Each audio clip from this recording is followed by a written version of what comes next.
Buenas noches, hermanos y hermanas. Vamos a continuar con el estudio del libro Apocalipsis. No sé si en sus zonas está lloviendo, pero aquí sí. De hecho, es mi segunda vez de que estoy intentando conectarme porque ya se desconectó la primera vez. Pero bien, vamos a pedir a Dios en oración, ¿verdad?, su bendición para realizar este devocional. Oremos, hermanos y hermanas. Querido Dios y Padre nuestro, que estás siempre en el cielo, pero que también siempre estás aquí con nosotros, queremos suplicarte tu ayuda, tu sabiduría, para poder entender cuál es el mensaje que tú nos tienes listo a través de la lectura y el estudio de tu palabra, para así también nosotros poderte responder de la mejor manera posible. Te pedimos también por todas aquellas personas, familias que se encuentran en zonas de vulnerabilidad, para que tú puedas ayudarles, protegerles, para que ellos puedan salvaguardar sus vidas y también sus pertenencias. Te pedimos tu bendición entonces para nosotros, en el nombre de Jesús. Amén. Ahora nos toca finalizar el capítulo número 7, los versículos del 9 al 17. Voy, voy a leerlo. Versículo 9. Después de esto miré, y he aquí una gran multitud de todas las naciones y razas y pueblos y lenguas, y nadie podía contar su número. Están de pie delante del trono y de la presencia del Cordero, vestidos con vestiduras blancas, y llevando palmas en sus manos.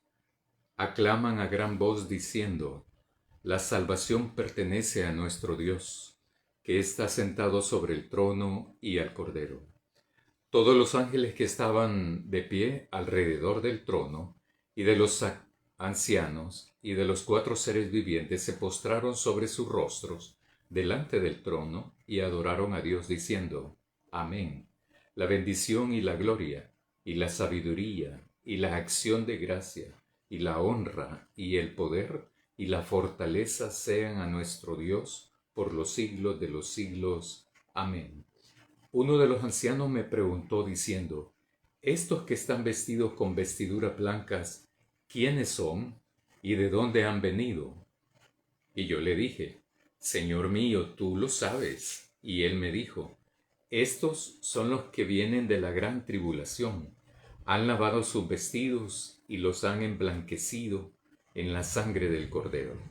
Por eso, por esto están delante del trono de Dios y le rinden culto de día y de noche en su templo. El que está sentado en el trono extenderá su tienda sobre ellos. No tendrán más hambre, ni tendrán más sed, ni caerán sobre ellos el sol, ni ningún otro calor, porque el Cordero que está en medio del trono los pastoreará y los guiará a fuentes de agua viva, y Dios enjugará toda lágrima de los ojos de ellos. Con esto se está concluyendo el capítulo 7, que nos ha transmitido la semana pasada. Hablábamos sobre eso, sobre la cantidad que existen de las personas que van a conformar el pueblo de Dios.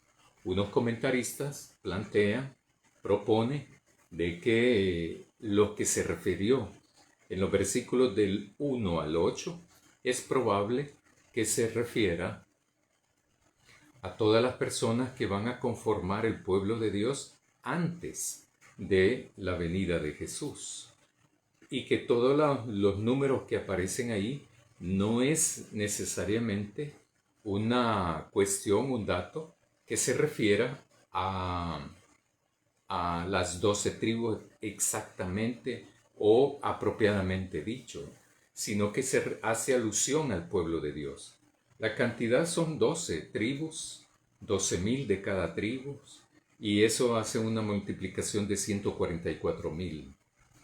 Yo hablaba el jueves pasado de que esto de pertenecer, esto del sentido de pertenencia, es un aspecto que nos lleva por lo menos a cuatro pasos. Yo decía en esa oportunidad que lo primero que uno tiene que hacer es conocer, antes de pertenecer a una comunidad, a un colectivo o a una iglesia. Uno lo que hace es conocerla, conocer esa iglesia. ¿Qué es lo que piensan? ¿Cuál es su método de enseñanza? ¿Cuál es su línea de bíblica teológica de interpretación? ¿Cuál es su práctica eclesial? No solo adentro de las instalaciones o del templo, sino también afuera de ella. Entonces uno conoce esa comunidad, conoce esa iglesia, y entonces después de conocer, uno va en el proceso de evaluar de no solamente si me gusta o no me gusta, sino también si me conviene o no me conviene, si es pertinente que yo forme parte o no es pertinente también que yo forme parte. Uno evalúa, ¿verdad? Si coincide mi punto de vista con el punto de vista de ellos. Pero aquí en la evaluación no es un capricho, no es que todos los demás tienen que pensar como yo pienso y que ando buscando una iglesia que se adapte a mi forma de pensar. Allí sí es un criterio erróneo, a mi juicio, ¿verdad? Es totalmente equivocado. Uno no busca una iglesia para saber si coincide con mi forma de pensar, sino que uno, si ya viene de otra iglesia o si uno nunca ha ido a una iglesia y a uno lo invita, uno tiene que saber si esta iglesia, el mensaje, la educación teológica o la línea de interpretación bíblica teológica me resulta edificante o no, desafiante o no, de crecimiento espiritual o no. Esas son las evaluaciones que son más adecuadas, más maduras, más pertinentes. No si me gusta o no me gusta, ¿verdad? Eso es más subjetivo, porque lo que uno anda buscando no es que coincidan con uno, sino lo que uno anda buscando, como se dice popularmente, es que le enseñen palabra de Dios. El tercer paso que yo mencioné el jueves pasado es que después de la etapa de la evaluación, entonces uno toma la decisión de incorporarse. O también después de la etapa de evaluación, uno toma la decisión de no incorporarse. Pero si uno se incorpora, entonces es porque está convencido de eso. Está convencido de que en esta iglesia determinada, X, cualquier iglesia posible, yo entonces crezco, yo entonces aporto en la edificación y construcción de la iglesia. Lo cual me hace referencia a la cuarta etapa, que es la pertenencia. Cuando yo pertenezco a una iglesia, a un colectivo, a una comunidad, entonces yo contribuyo con mis capacidades, talentos, dones, experticias, etcétera, etcétera, etcétera. Entonces yo contribuyo con eso, contribuyo a la edificación, al crecimiento, a mejorar las relaciones interpersonales o relaciones humanas que se dan dentro de una iglesia. Dicho de otra manera, ¿verdad? Popularmente también se dice, o sea, mi actitud no es de piedra de tropiezo de nadie. ¿Por qué? Porque yo he llegado al convencimiento de que yo soy un miembro de una iglesia determinada, un discípulo o discípula de Jesús. Entonces, por lo tanto, entonces yo contribuyo en diferentes aspectos, con diferentes niveles también de participación.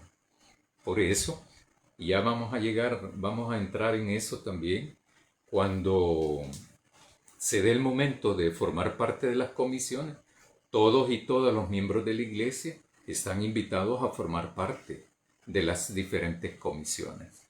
O sea, para que entonces pongan sus talentos, capacidades, dones al servicio de Dios. Al servicio de Dios. No es de nadie más. La pertenencia entonces también me responde, me interpela.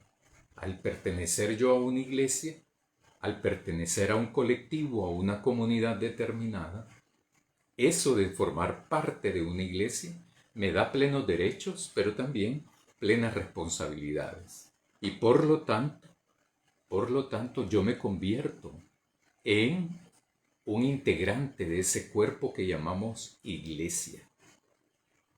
Y por lo tanto, yo constituyo un miembro, un elemento, una parte de esa iglesia, que mi contribución también va en la línea de hablar, testificar del reino de Dios, pero también de hablar, de compartir con otras personas cómo es mi iglesia, qué es lo que hacemos en la iglesia, por qué lo hacemos también.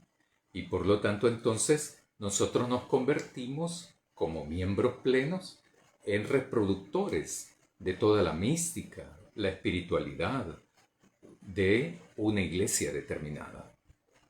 Una iglesia determinada. Cuando ya se forma parte de esa iglesia. ¿Por qué? Porque yo formo parte. Caso contrario, ¿verdad? Voy a poner un ejemplo hipotético, inventado. Lo que quiero decir es que yo como miembro de una iglesia determinada, yo no voy a despotricar a esa iglesia. ¿Por qué? Porque yo formo parte de esa iglesia. Entonces mi contribución también va en el sentido de que yo hablo de lo que voy a aprender ahí a la iglesia. Particularmente hablando de la primera iglesia bautista de San Salvador, y si todos entonces participamos de la escuela bíblica dominical, yo puedo compartir eso, ¿verdad? Puedo compartir a mis vecinos, a mis compañeros de trabajo, a mis compañeros de estudio, qué es lo que yo aprendo allí. ¿Por qué es que nosotros estamos enseñando, aprendiendo más de la Biblia? Porque yo formo parte de la iglesia.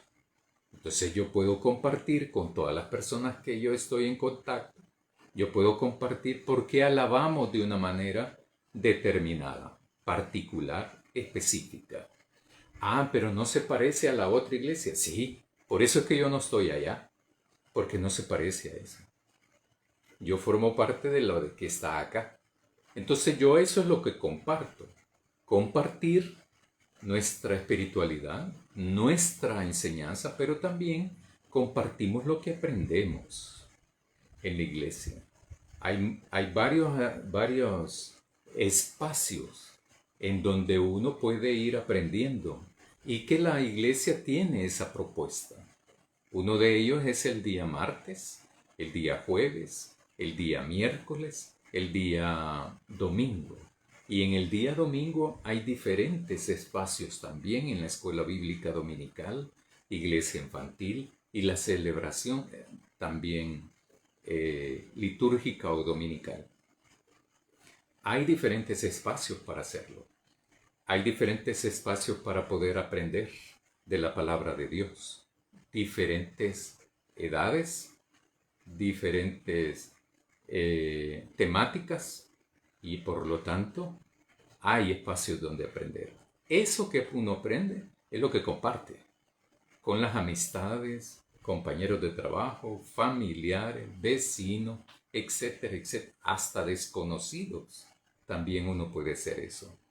Porque cuando uno invita a la iglesia a alguien, lo invita porque uno está convencido de que ahí yo me siento bien, yo me edifico, yo aprendo, yo celebro. Y por eso invito.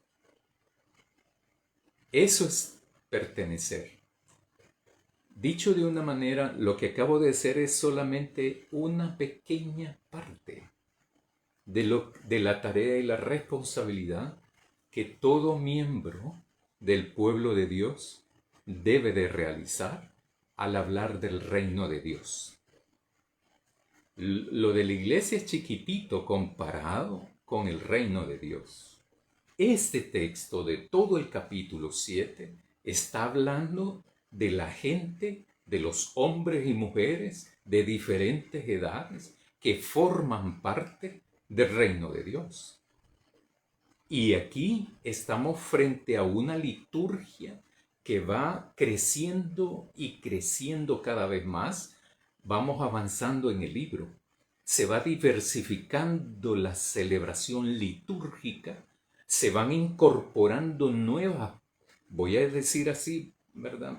Nuevos participantes, que comienza con uno que está en el trono, luego otro que está a la par, luego otros que están alrededor, que son 24. Luego hay otros que son 4 seres vivientes. Después hay unos que son los mártires. Después aparece lo que hemos leído ahora, ¿verdad?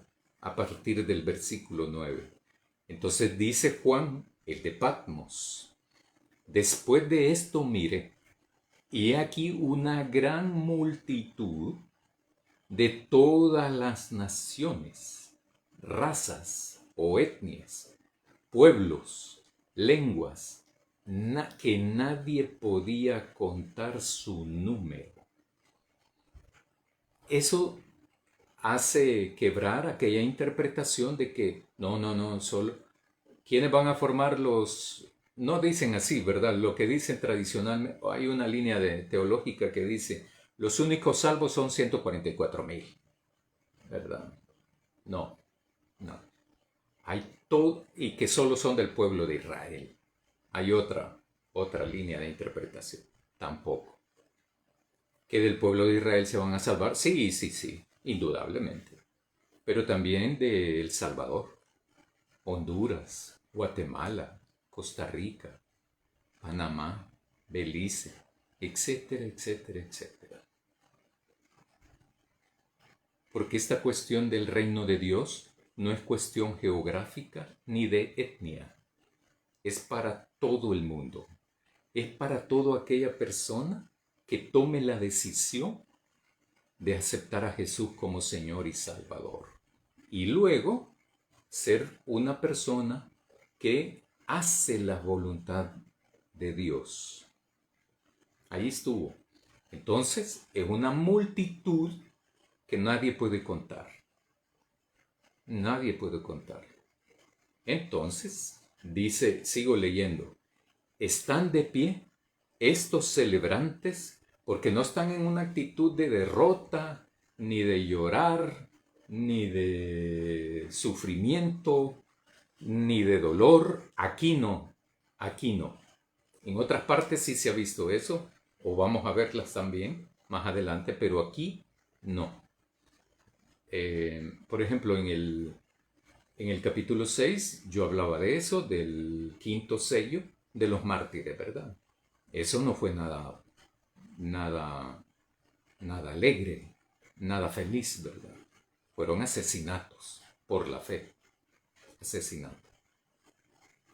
Al inicio de este año, por ejemplo, en África, Nigeria es uno de los países, y hay otro que se me escapa el nombre, han ocurrido más de 10,000 asesinatos en todo lo que va de este año, de personas cristianas, solamente por ser cristianos. Entonces, me parece inconcebible, por no decir otra cosa, ¿verdad? Increíble eso, que se mate a alguien solo por tener otra fe, otra creencia. Es ridículo eso, ¿verdad? Inconcebible, inhumano, etcétera, etcétera, injusto. Entonces, casi no se habla de eso. Es muy raro el medio que lo ha publicado eso.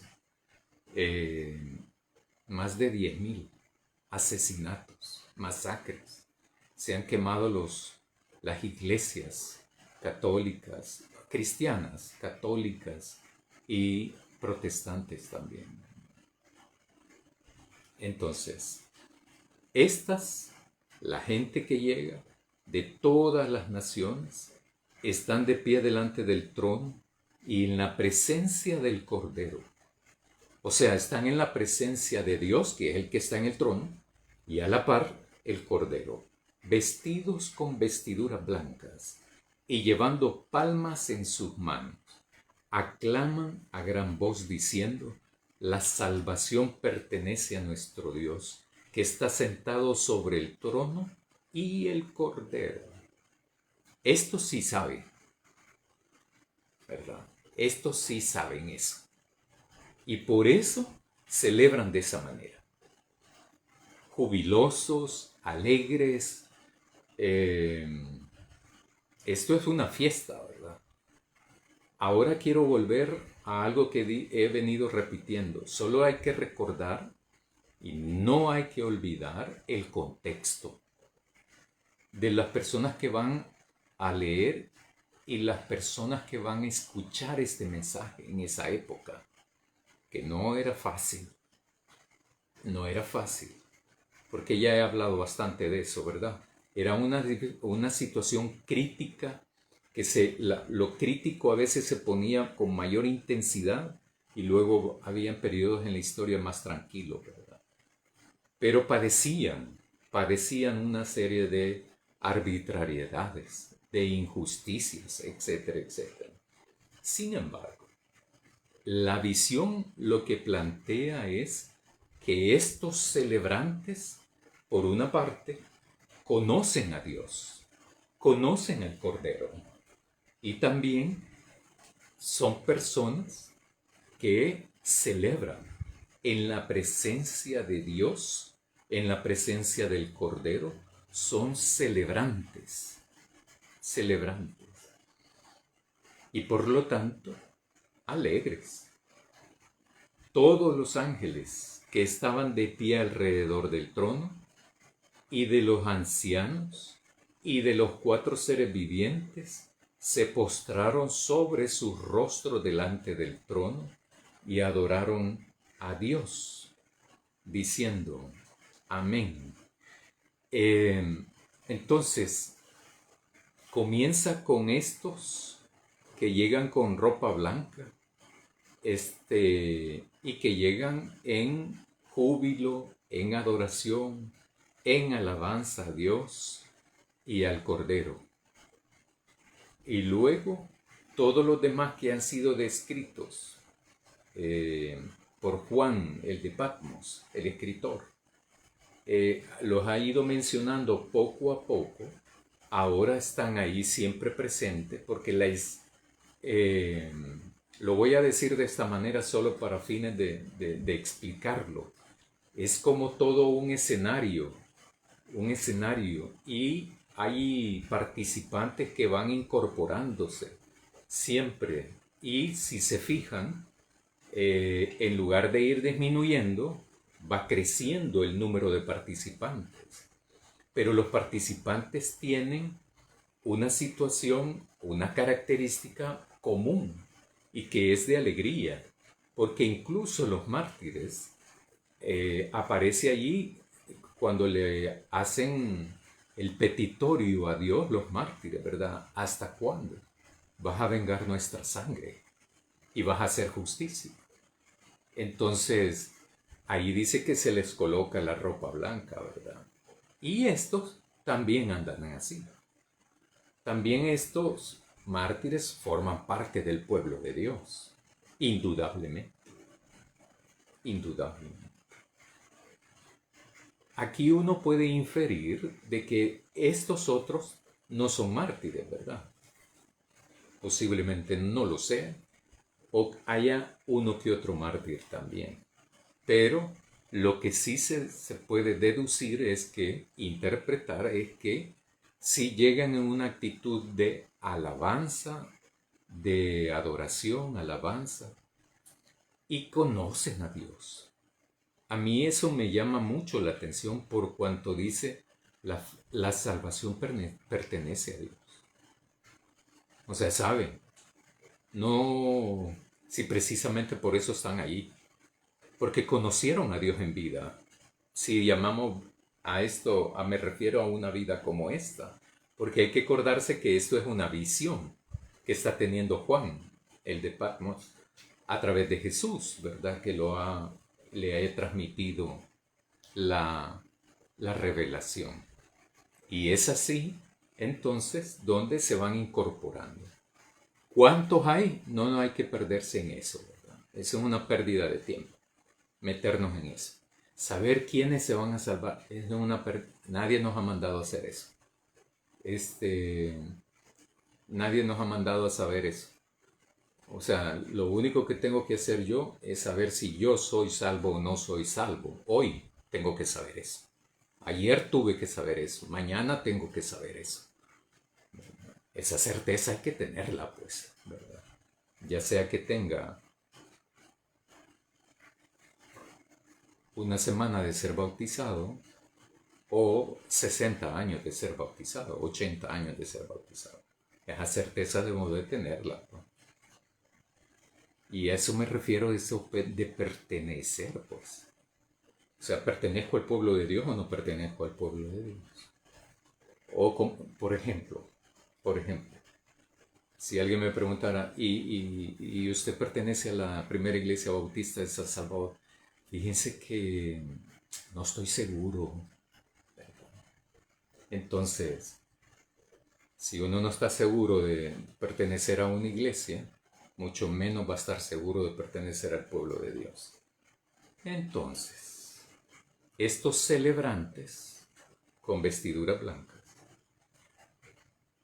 saben quién es Dios y saben de que Dios, a Él pertenece la salvación. La salvación pertenece a nuestro Dios que está sentado sobre el trono y al Cordero. Les conoce, sin ambigüedades. Versículo 11, todos los ángeles que estaban al pie alrededor del trono, los ancianos que son 24, los 4 seres vivientes que tenían ojos adelante, atrás y todo eso, del trono, y adoraban a Dios diciendo amén. O sea, todo confluye en eso, en la adoración. A Dios y al Cordero y a su Cordero le pertenece eso, la salvación. Entonces, dice después, la bendición, la gloria, la sabiduría, la acción de gracias y la honra y el poder y la fortaleza sean a nuestro Dios por los siglos de los siglos. Amén. A veces uno interpreta eso como que si ellos le están dando a ellos eso. No, lo que están haciendo cuando aparece el texto eso, no es que estos seres les estén dando esto, les están reconociendo eso a ellos dos. O sea, están reconociendo que Dios y Jesús les pertenece también por intrínseco por su naturaleza, la bendición, la gloria, la sabiduría, la acción de gracias, el poder, la honra y la fortaleza. ¿Cómo cae un mensaje como este a comunidades de fe, a iglesias que han tenido una experiencia de exclusión, de persecución, a veces fuerte, a veces no tanto, ¿verdad? ¿Cómo cae eso? Entonces uno aquí hace un ejercicio, ¿verdad? Un ejercicio de ver cómo caería un mensaje de este. ¿Es un mensaje derrotista? No. Es un mensaje de alegría, pero también de reconocimiento de que el Dios en el que ellos, los oyentes de aquella época, los oyentes de aquella época deben de estar seguros de que esa fe, esa esperanza, esa confianza que han depositado en Dios y en Jesús, está bien hecho. Hay que hacerlo. ¿Por qué? Porque con el libro lo que nos está planteando es cierto. De Dios y del Cordero es la salvación. A Dios y al Cordero le pertenece la fuerza, la sabiduría, la honra, la gloria, etc. O sea, la fe no es en balde. La fe está depositada de manera correcta, siempre y cuando sea para Jesús y Dios. Es correcto hacer eso. Si confiamos, si esas comunidades de fe, esas iglesias, han depositado su fe, su esperanza, su confianza, hay que mantenerla. Hay que mantenerla. Porque es lo correcto. Es lo cierto. Y no hay donde perderse, ¿verdad? Yo supongo, ¿verdad? Supongo, si había allí un miembro de esas iglesias que estaba así dudando, al escuchar esto, al estudiar esto, yo creo que terminaba de convencerse, ¿verdad? Igual que ahora, pues, ¿verdad? Igual que ahora. A veces los problemas, las dificultades de cualquier tipo, el dolor de cualquier tipo, la injusticia en cualquier nivel y cualquier tipo, nos pueden quitar mucha confianza. Posiblemente hay personas que entran en duda. Dicen unos crisis de fe. Es probable que una persona pueda entrar en un momento crítico cuando experimenta un dolor extremo, un problema sin sentido, una situación donde no encuentra escapatoria, donde no encuentra solución. Es probable que alguna persona entre en una manera crítica o crisis de su fe, de su confianza, ¿verdad?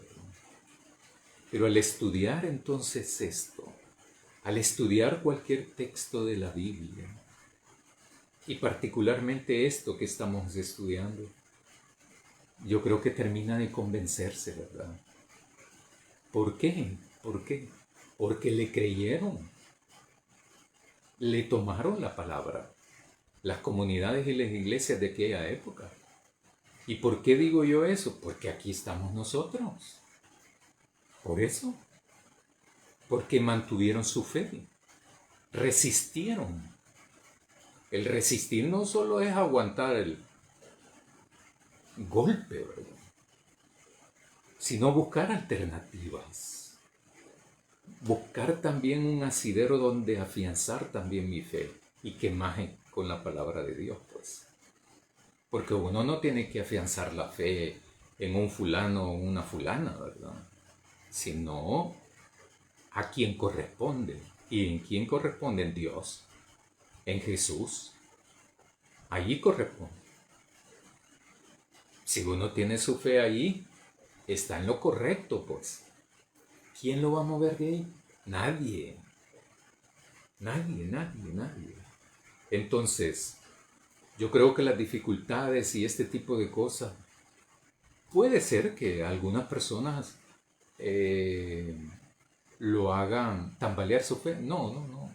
Yo más creería que es que entra en una condición de crisis, ¿verdad? Crisis. Y que eso no es,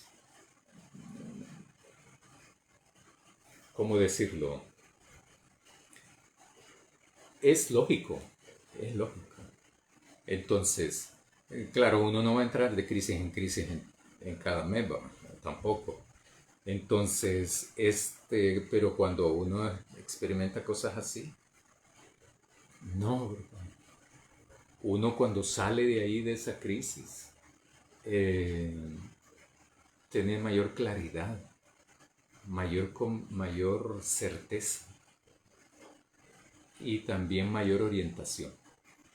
Ahora bien, sigamos con el versículo 13. Uno de los ancianos me preguntó diciendo, dice Juan el de Patmos. A mí me da un poco de risa esto, ¿verdad? Porque el anciano le pregunta a Juan, ¿y estos que están vestidos con vestidura blanca, quiénes son? ¿Y de dónde han venido? A mí me da risa esto, ¿verdad? Porque, bueno, yo soy así, ¿verdad? Yo me imagino las escenas, ¿verdad? Porque, entonces viene un anciano, Juan el de Patmos, ya no solo ve lo que está aconteciendo, la visión, pues, ¿verdad? No solo lo ve, sino que ahora hasta habla, hasta interactúa. Entonces ya entró en otro nivel también Juan, el de Patmos, ya entra en otro nivel, ¿verdad? Ya entra como a formar parte ya de toda la escena, de lo que antes solo fue espectador. Fíjense cómo es el proceso, ¿verdad? A mí, yo como me fijo en esos detalles, ¿verdad? También a mí me llama la atención eso, ¿verdad? De cómo Juan deja de ser el simple espectador para volverse también un sujeto de todo el acontecer que está realizándose de manera vívida ahí.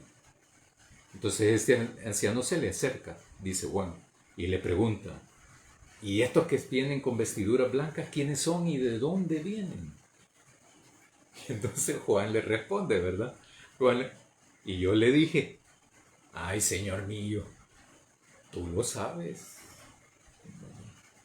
Y él me dijo, o sea, el anciano se pregunta y el mismo anciano se responde, ¿verdad? Eso es interesante para mí. Y él me dijo, estos son los que vienen de la gran tribulación. Han lavado sus vestidos y los han emblanquecido en la sangre del Cordero. Sumamente teológico eso, ¿verdad? Y lo otro es la tribulación.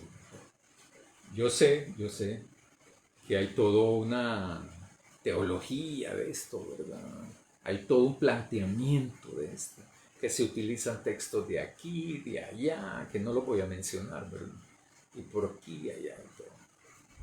Entonces, no, estos son los que seguramente, y empiezan las especulaciones, ¿verdad? De esto. Aparentemente, dicen algunos comentaristas, esto se refiere, este texto no está vinculado, relacionado a ningún texto de los evangelios, por ejemplo. Cuando Jesús habla de eso, más que todo, y por la forma en que está escrito, se refiere a algo presente, a algo presente. Entonces, primero dice esto de las vestiduras blancas. ¿Quiénes son? ¿Quiénes son? Son los que vienen de la gran tribulación. Y por eso yo hago siempre referencia y énfasis. El contexto. El contexto. La tribulación es un momento histórico crítico, pero no único en el tiempo y ni único en la historia, sino que hay momentos de tribulación que han ocurrido a lo largo de la historia humana. Son momentos difíciles donde tan cruel y tan difícil es ese momento que, digo yo momento, pero puede durar años, pues, ¿verdad?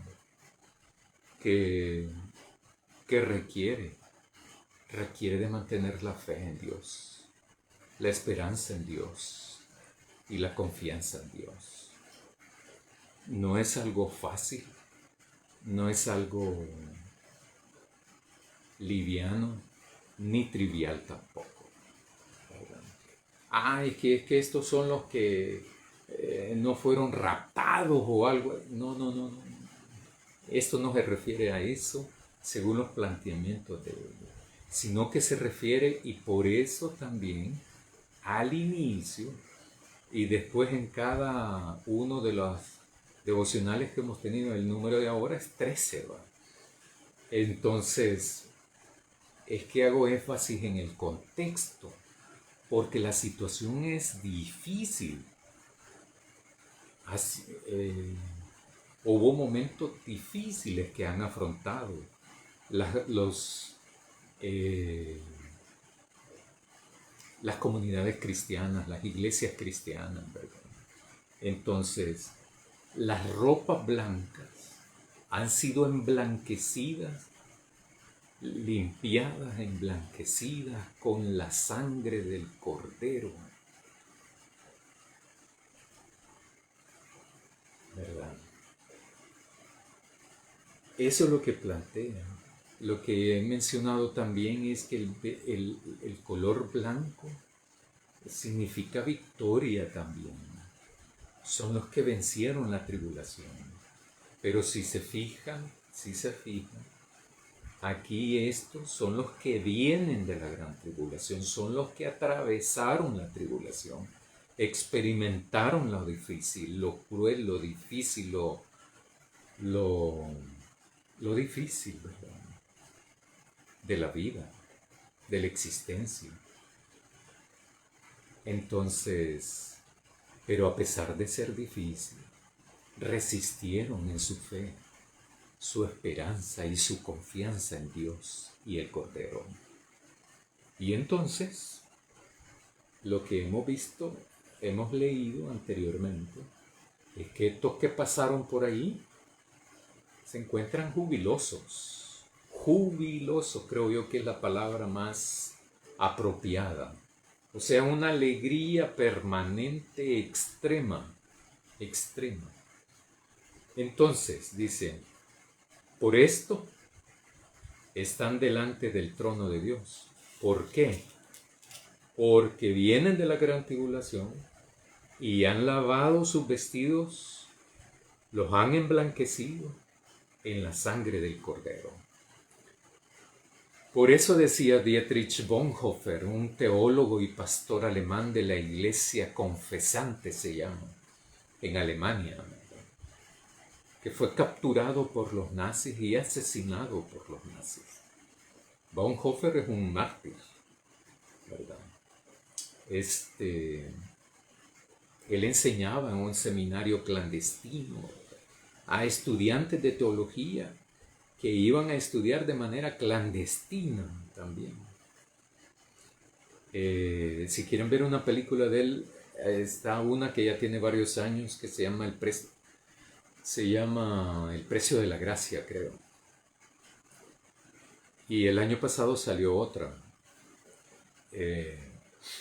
La del año pasado trata como los últimos tiempos, las últimas semanas que él estuvo desde preso hasta ser ahorcado, porque él fue ahorcado, creo que fue ahorcado en 1945, antes de la guerra. Meses después terminó la guerra, la Segunda Guerra Mundial. Entonces, estos no valoraron, porque estuvieron convencidos de que el sacrificio del Cordero, o sea, de Jesús, fue valioso, ¿verdad? Fue sumamente valioso. La vida, la salvación de ellos costó la vida de Jesús. El esfuerzo, la vida, y que llamamos nosotros sacrificio también de Jesús. Y entonces costó eso. Imagínense, ¿verdad? Costó la vida del que está a la par del trono. o sea, el Cordero. Costó la sangre de él. Entonces, estos son los que han lavado su vida, ¿verdad? Con la sangre del Cordero. Reconociendo entonces, y esto implicaría que es reconociendo entonces el sacrificio de Jesús, la vida de Jesús, la enseñanza de Jesús, porque todo eso implica. Lo de Jesús no solo vale la muerte y la resurrección, vale la vida también igualmente, porque a través de la vida nos enseñó cómo debemos entonces ser todos los que creemos en Él. Y por lo tanto entonces estos atravesaron la tribulación y por lo tanto entonces fueron emblanquecidos sus ropas en la sangre del Cordero. Versículo 15. Por esto están delante del trono de Dios. Por esas dos cosas, ¿verdad? Por haber reconocido todo eso, están delante del trono de Dios y le rinden culto de día y de noche en su templo. El que está sentado en el trono extenderá su tienda sobre ellos. No tendrán más hambre, ni tendrán más sed, ni caerá sobre ellos el sol, ni ningún otro calor, porque el Cordero que está en medio del trono los pastoreará y los guiará. Nadie más, ¿verdad? Nadie más. El Cordero, y los guiará a fuentes de agua viva, y Dios enjugará toda lágrima de los ojos de ellos. Eso último me hace relacionarlo a mí a lo de la tribulación, ¿verdad? Al sufrimiento, al sufrimiento, al dolor, a la tribulación. Esta visión que ha tenido, que se le presenta a Juan, es una visión de júbilo, de esperanza, pero también de vida. Porque toda esa multitud incontable ha experimentado una serie de dificultades, problemas, dolores, etcétera, etcétera, etcétera. Pero se mantuvieron, resistieron y mantuvieron su fe, su esperanza, su amor y confianza en Dios y en Jesús. Y al resistir, entonces celebran jubilosamente a Dios y a Jesús. Y Dios les ha transformado, cambiado, toda una experiencia de muerte, de tribulación, porque la tribulación eso es, ¿verdad? Es muerte, no es vida estar atribulado, sino que eso es muerte a todas luces. Entonces, hermanos y hermanas, es un capítulo 7 de esperanza, pero también es un mensaje donde Juan transmite a las iglesias de Asia un mensaje de esperanza, pero también un mensaje de confianza. Que la fe que han depositado las iglesias en Asia Menor, las iglesias que fueron las destinatarias de este libro, que deben de resistir a pesar de todo, a pesar de las dificultades, de los problemas, de las exclusiones, de la pobreza, de la angustia, de la muerte, etcétera, etcétera, etcétera. Aquí está en un término más teológico, ¿verdad? Tribulación. Más que sociológico. Es teológico. Pero a pesar de eso, dice también al final del capítulo 7, ya no van a tener hambre. Entonces uno puede inferir, interpretar de que esa es parte de la tribulación también, ¿no? La carencia, la carencia de cosas, la carencia de una vida plena, la carencia de tener una vida con sentido, con sentido. Entonces esta gente, estos hombres, estas mujeres, estos miembros de iglesia, estos cristianos y cristianas, resistieron a pesar del dolor y de la tribulación. Resistieron. Y entonces uno ahora debe de aprender de que no somos los únicos que hemos experimentado dolores, ni vamos a ser los únicos también que hemos experimentado una serie de tribulaciones, ¿verdad? O de angustias, o de carencias. Pero a pesar de todo eso, hay que resistir en la fe. Porque la fe en Dios me da la posibilidad, me da la certeza, me da la convicción de que no es para siempre la muerte, ni la tribulación es para siempre tampoco, ni el dolor, ni la angustia es para siempre. Así que hay que mantenernos en fe y en esperanza, hermanos y hermanas. Esperanza y fe en Dios y en Jesús, que son los únicos que nos salvan. Los únicos que nos salvan. No que nos van a salvar, sino que uno ya debe de tener la certeza si es salvo o no, ¿verdad? Hermanos y hermanas, que el Señor nos bendiga. Oremos. Querido Dios y Padre nuestro, te agradecemos enormemente porque nos permites, porque nos das la oportunidad de tener fe en ti, de tener esperanza en ti, de poder tener confianza en ti.